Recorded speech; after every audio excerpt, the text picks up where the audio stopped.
वो बड़ा लोहा उसको आकर्षित करेगा क्योंकि उसमें ताकत है, वो मैग्नेट को खींच लेगा। मैग्नेट ज्यादा पावरफुल है तो वो लोहे को खींच लेगा। दोनों में से यही तो काम होगा। तो आपके आसपास जो लोहा है, ये लोहा आपकी मैग्नेटिक एनर्जी को खींच रहा है। अब मुझे बताइए, क्या मकानों में से लोहा निकाला जा सकता है? नो। नहीं निकाला जा सकता। इसलिए हमने क्या किया कि अब मैग्नेटिक एनर्जी को अपने पास ले आए। तो जो लोग कहते हैं ना कि हम तो जमीन पे 2 घंटा चले जाते हैं, 3 घंटा, उससे पार नहीं पड़ेगी।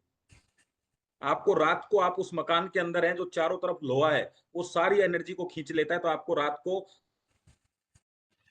ऊपर हूँ, और उसके बाद में वो जो मेरी जमीन, मतलब जो छत है वो लोहे की, फर्श है वो लोहे की। अब बताइए सबसे ज्यादा मुझे ऑक्सीजन कब चाहिए? रात को चाहिए। दिन में तो मैं घूमता फिरता रहता हूँ इधर उधर सब जगह, तो उतना नहीं चाहिए दिन में जितना रात को चाहिए। ये रीजन है कि अगर हमको ये व्यक्ति ये भी कहता है ना कि हाँ मैं घूमता हूँ यार, ऐसे नंगे पैर भी घूमता हूँ, मुझे कोई दिक्कत नहीं, उसको भी दिक्कत है। आई चीज समझ में? यस। जिनके वीडियो होने ये कर सकते हैं, क्योंकि आप मुझे दिख रहे हो, मैंने गैलरी में फोटो लगा रखे हैं। सुरेंद्र जी भी दिख रहे हैं, प्रजापति साहब और मायालाल जी, दयाराम जी, संतोष जी भी दिख रहे हैं। संतोष जी दो हो गए, एक सिर्फ संतोष है, एक संतोष जी हैं, कंवर जी हैं, मतलब एक। हाँ, एक इकराम जी भी हैं, गोपाल जी, बनवारी जी और प्रेम जी। चलिए, राजेंद्र जी भी ये मुझे दिख रहे हैं पहली उसमें। हाँ, शुक्ला जी भी आ गए, बहुत बढ़िया। मोबाइल है, मोबाइल में आपने फ्लाइट मोड कर दिया, तो फ्लाइट मोड कर दिया और टाइम अभी इंडिया का दिखा रहा है। फ्लाइट मोड में रहते हुए अगर आप यूएस जाते हैं और फ्लाइट मोड से हटाते नहीं है, तो टाइम कहां का दिखाएगा? इंडिया का दिखाएगा। जितने दिन तक फ्लाइट मोड में रहेगा उतने दिन तक इंडिया का टाइम दिखाएगा।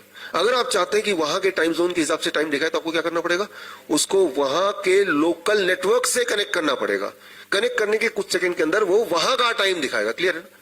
ठीक इसी प्रकार जब अगली बार आप यूएस, लंदन वगैरह, कनाडा वगैरह जाने के बाद, हवाई जहाज से उतरने के बाद, जहां पे भी कहीं जमीन मिले, कंक्रीट नहीं, रोड नहीं, जमीन मिले, चप्पल जूते उतार के, सॉक्स उतार के वहां खड़े हो जाइए 30 मिनट जैसे ही खड़े होंगे तो आपका जो बॉडी क्लॉक है, आपका सर्केडियन रिदम है, बॉडी का रिदम, वहां के टाइम जोन के हिसाब से बॉडी रीसेट वैसे ही करेगा जैसे मोबाइल में रीसेट होता है, और उसी रात से आपको नींद ढंग से आने लगेगी। सोचिए कितना पावरफुल साइंस है। याद रखिए कि इंसान ही एक ऐसा जानवर है जो धरती के टच में नहीं है, बाकी सारे जानवर हमेशा टच में है। तो जब आप धरती के टच में रहते हैं तो आपकी इम्यूनिटी बड़ी तेज हो जाती है, आपका बॉडी क्लॉक ठीक होने लगता है। और उसका तो एग्जांपल मैंने बताया कि जेट लैग, जो कि कई दिन लगते हैं, ठीक भी नहीं होता कई लोगों का, वो आधे घंटे वाली बात है, टाइम जोन रीसेट हो जाता है। तो जब भी किसी शहर में गए तब भी, बल्कि रोज धरती के टच में, या जैसे अभी आज तो धरती के टच में है, why not everyday stay in touch with अर्थ। देखो ये बात किसने कही? डॉक्टर ने ही तो कही है, लाखों लोगों को ठीक करने के बाद कही है। तो अगर आप ये इतना सा 30 मिनट के लिए भी करते हैं तो वहां का जो सिस्टम है उसको आप अडॉप्ट कर लेते हैं। कितना जरूरी, कितना पावरफुल सिस्टम है देखिए आप।